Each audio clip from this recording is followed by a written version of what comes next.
सभी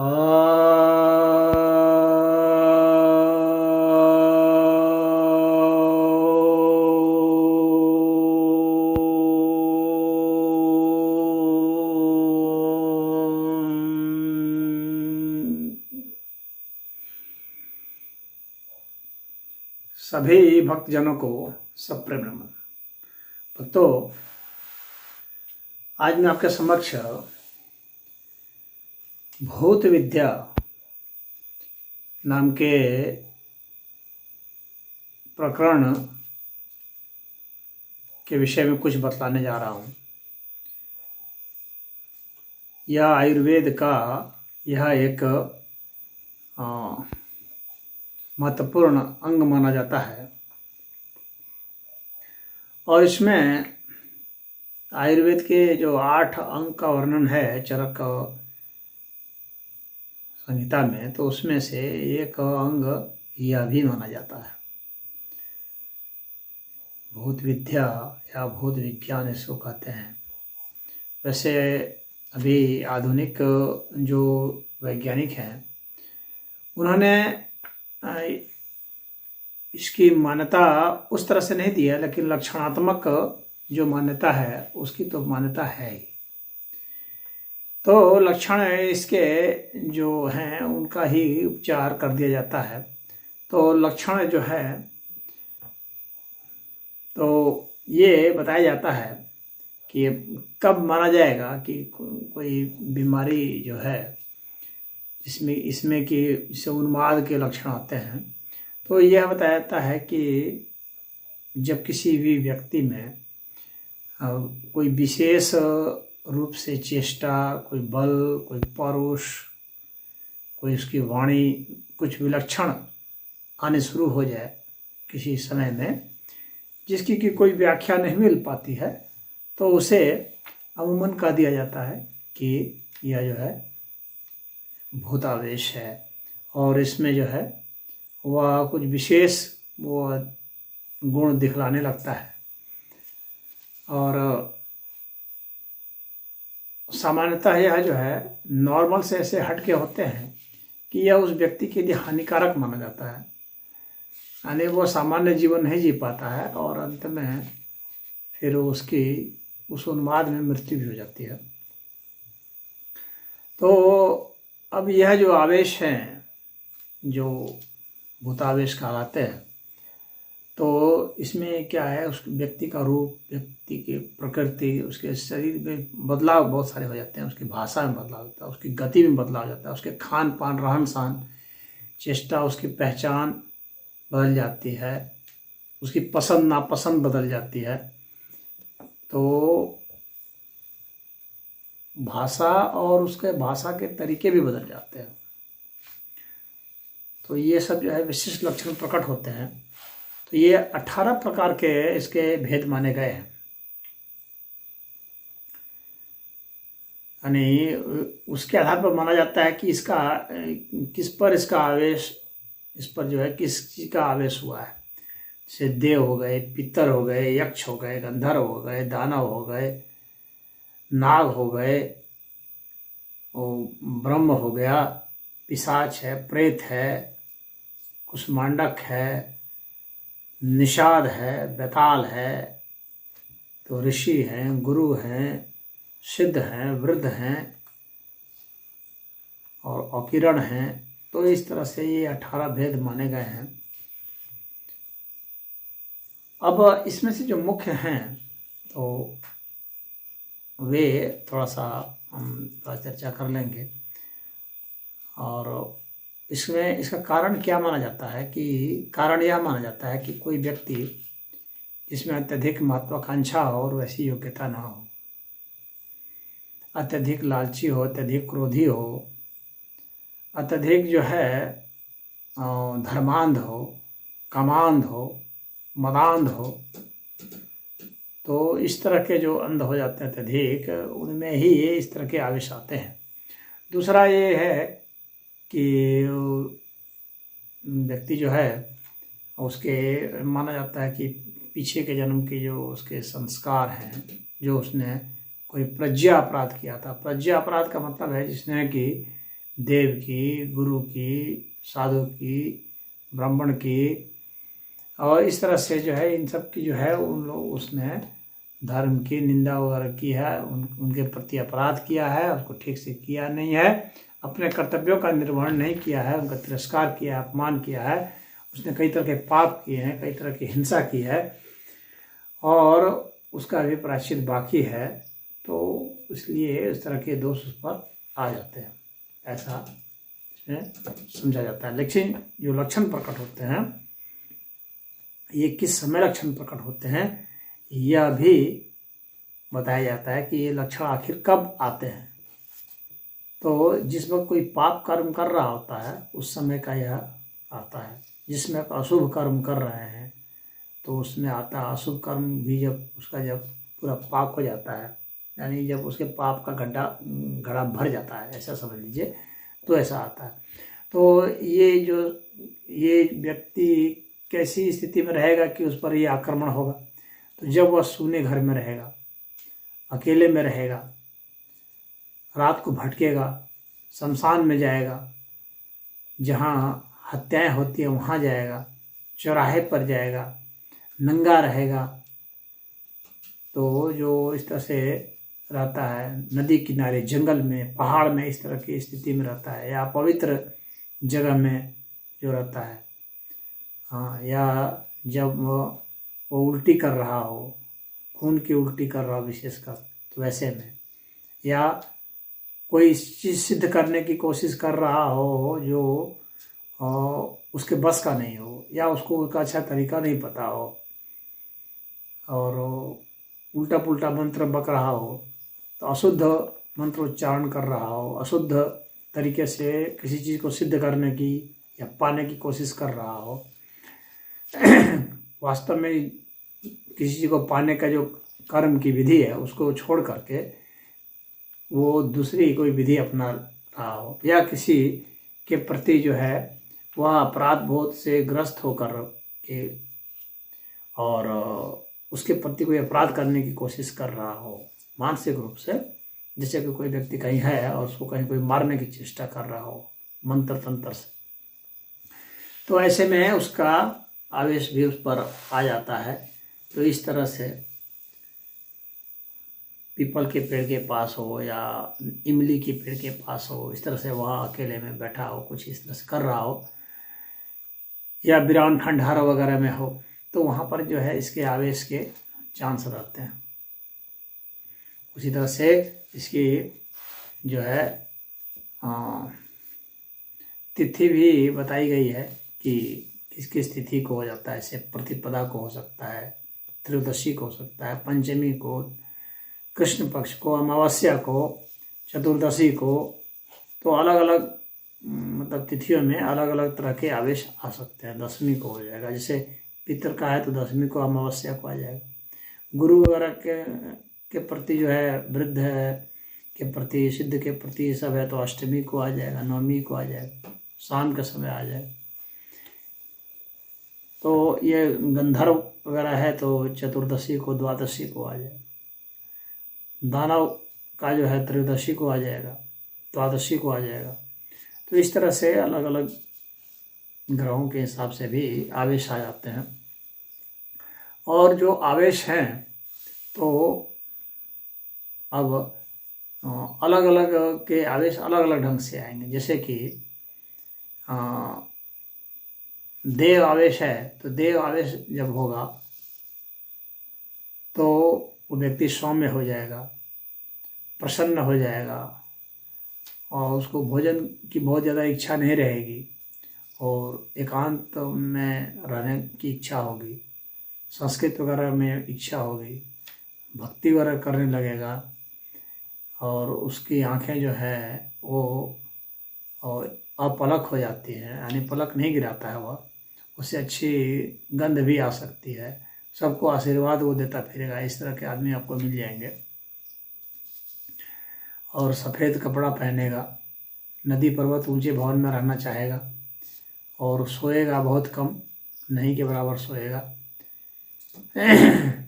तो ऐसे को माना जाएगा कि इसके देवताओं का आवेश इस पर हो चुका है।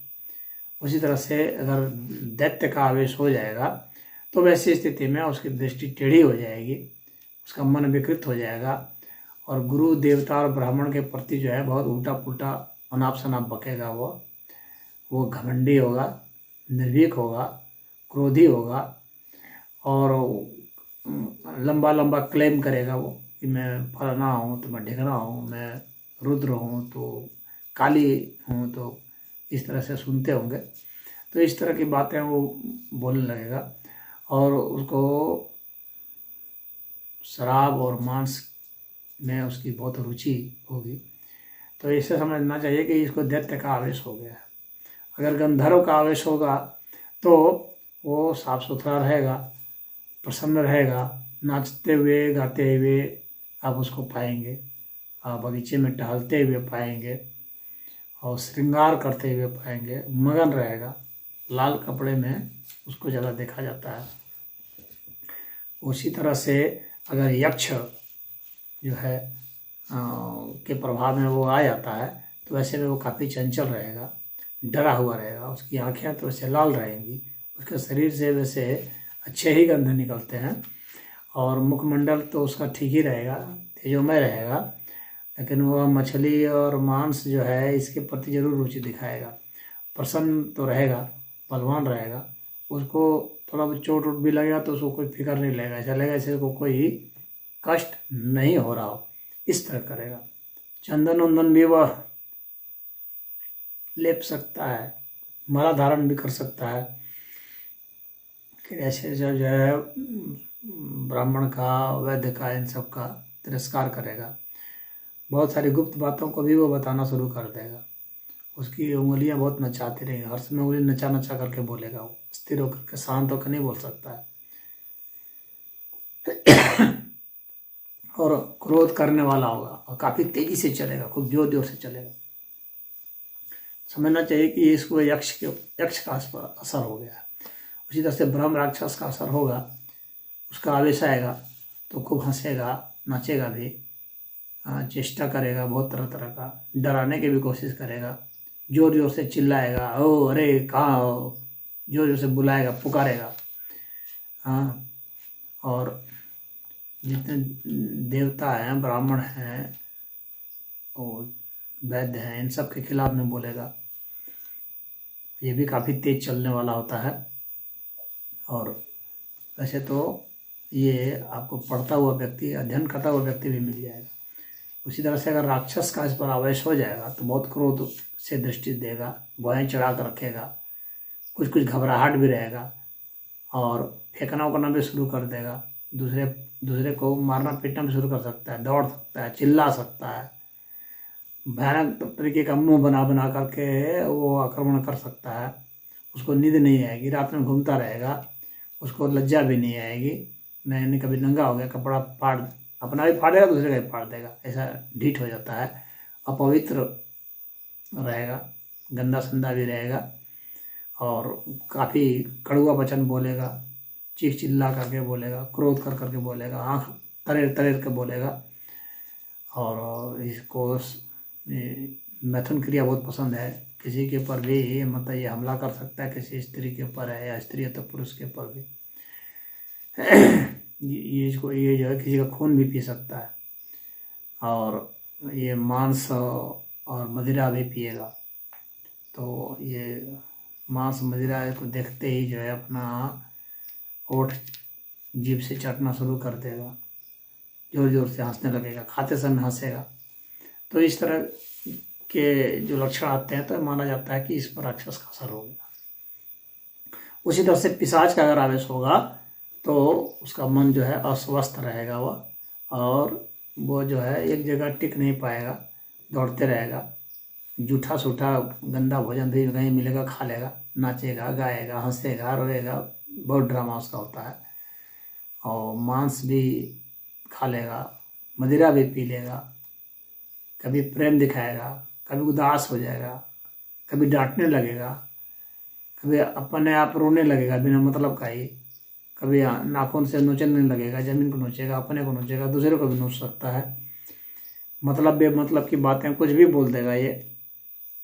इसका ये इसकी आवाज़ भी स्पष्ट नहीं निकलेगी, इसका गला बैठ जाता है, भर्रा भर्रा के बोलता है, आवाज़ इसकी स्पष्ट नहीं होती है, गंदा रहेगा, ये काफ़ी चंचल रहेगा। कभी कभी गलियों में भी देखेंगे पड़ा रहेगा, नालियों में भी घुस जाएगा, पड़ा रहेगा, लोटपोट करता रहेगा, गंदा गंदा कपड़ा पहनेगा। हाँ, ये जो है घास फूस की भी माला पहन लेगा, जूते की माला पहन लेगा, मतलब सब उपद्रव जितने तरह के आप सोच सकते हैं, पागलों वाले लक्षण इसको कहते हैं पागल ना, उस तरह का ये हो जाएगा। तो इसे पिशाच के आवेश हो गए, कूड़ा करकट के ढेर में जाकर बैठ जाएगा। हाँ, और खाना तो खैर बहुत खाएगा ही। उसी तरह से प्रेत के आवेश भी आ जाते हैं, तो उसका लक्षण इस तरह से होता है कि जब देखिए कि वो एकदम मरा मरा सा शिथिल सा हो जाएगा, ज़्यादा उसमें गति ज़्यादा नहीं रहेगी, शिथिलता रहेगी, क्रियाहीन रहेगा, और बदबू उसमें उससे बदबू आएगी बहुत, वो खुद ही डरा रहेगा, वो खाने पीने से भी डरता है, उतना खाना पीना भी नहीं चाहेगा, और सब नाखून से भी नोचेगा इधर उधर। तो इस तरह के लोगों को कहा था कि ये प्रेत का इसमें आवेश हो गया है। और उसी तरह से अगर बैताल का आवेश हो जाएगा तो वो सुगंधित द्रव्य और माला को धारण करेगा, प्रेम जताएगा, सच बोलेगा, लेकिन वो कांपता रहेगा हर समय, थर थर थर थर कांपता रहेगा, और नींद में बहुत ज़्यादा आता है। तो इस तरह के इस पर आवेश आ जाते हैं। तो ऐसे लक्षणों को देख करके कहा जाता है कि नहीं जो है इसमें भूत का इसमें प्रवेश हो गया। उसी तरह से पितर का प्रवेश हो जाएगा तो आँखों में एकदम सूनापन जैसा दिखेगा, उदासीन चेहरा रहेगा, और उसकी जो पलकें हैं घूमती रहेंगी, और सोएगा बहुत। हाँ, और वो मांस, गुड़, तिल ये सब खाने की चेष्टा करेगा, और अस्पष्ट रूप से बोलेगा, यानी उसकी जबान जो है लड़खड़ाती रहती है। तो इस तरह से जो है अगर माना जाएगा तो ये सब जो आवेश हैं इनको, इनके लक्षणों को देख करके फिर उसका उपचार किया जाता है। जिस तरह की जिस बुद्धि का होता है उसके अनुसार से ही उपचार किया जाता है। उपचार में तो बस यही है, कई तरह की औषधि होती है, इससे ज़्यादा उत्तेजित है तो उसको शांत करने वाली औषधि दी जाती है, शांत है तो थोड़ी सी गर्मी पैदा करने वाली औषधि दी जाती है। तो वैसे तो अधिकतर को तो जो है पानी वानी से नहलाया जाता है अच्छा से, और बहुत ठंडा पानी से नहलाने से उसमें शांति आ जाती है। और जो बहुत सुस्त सा रहता है तो उसको कुछ औषधि दी जाती है, ताकत की, टॉनिक टाइप की, गर्म की, तो थोड़ा सा शरीर में सक्रियता आती है, लीवर वगैरह जो खराब हुआ होता है वो हो जाता है। वैचारिक रूप से उसका साइकोलॉजिकल ट्रीटमेंट किया जाता है, कुछ को सम्मोहित अवस्था में भी ले जाया जाता है, तो वहाँ से भी उसका कुछ उपचार हो जाता है, और अच्छी काउंसलिंग से भी हो जाता है, और कुछ कुछ का तो डरा करके धमका करके ऐसे भी उपचार होता है। यानी कहने का मतलब है अलग अलग ढंग से उपचार करते हैं, जो भूत विद्या के माहिर होते हैं वो उसके हिसाब से उपचार करते हैं, इसको ओझा सोखा सब लोग बोलते हैं। लेकिन इसमें से कुछ ऐसे हैं जिनका कि उपचार नहीं भी हो पाता है। तो ऐसे जो है, जैसे मान लीजिए कि बहुत लंबे समय से है तो उसका हर चीज़ बैठ गया है, हृदय भी बैठ गया है, फेफड़ा भी बैठ गया है, लीवर बैठ गया है, सब चीज़ बैठ गया है, अग्नि बैठ गई है, तो बहुत सुस्त है, थोड़ा बहुत चलता है, छोटे छोटे बच्चे उसके पीछे पीछे चलेंगे, उसको लुलकारेंगे, तो ऐसे जो है ये कम मान सकते हैं कि ये असाध्य टाइप का हो चुका है। ठीक होने का बहुत ही कम चांस होता है। ऐसे नंगा संगा घूमते रहते हैं इधर उधर, के बाल ऊपर उठे रहेंगे, कभी नहाएगा धोएगा नहीं, एकदम गंदा मैला पड़ा रहेगा, आपको समझ में नहीं आएगा, आप सोचेंगे पागल ही है ये। तो इस तरह को कहा जाता है कि भाई ये अब ठीक नहीं हो सकते। वैसे इसमें से कुछ लोगों में कुछ विलक्षण शक्ति भी आ जाती है, और किसी दूर की चीज़ों को सुनना, दूर की चीज़ों को देखना, इस तरह की बातें आ जाती है। कुछ भविष्य की भी बातें बता जाते हैं, कुछ इनकी बातें सही भी हो जाती हैं, और मन इनका काफ़ी सक्रिय हो जाता है, सेंसिटिव काफ़ी हो जाते हैं, और ये लोग जो है बर्दाश्त नहीं करते किसी को, सहनशीलता इनमें काफ़ी घट जाती है। तो कभी ये लगेगा कि ये बहुत ज्ञानी है, कभी लगेगा कि महामूर्ख है, इस टाइप का भी व्यवहार ये करते रहते हैं। तो ये सब आवेश के लक्षण बताए जाते हैं, और यह आयुर्वेद में भूत विद्या के नाम से जाना जाता है। तो इसमें इतना ही। हरि ओम।